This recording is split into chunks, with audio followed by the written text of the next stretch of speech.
Welcome to Making It Up with Dan.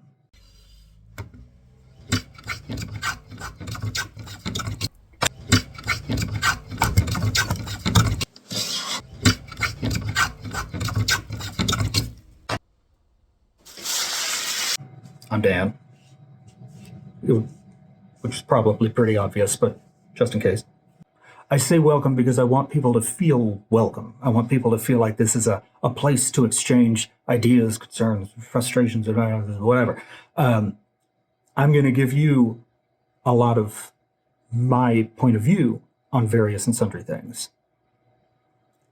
But that doesn't mean that it's the only point of view, and it doesn't mean that it's the right point of view, because there's not really a right or a wrong. It's subjective. It's art.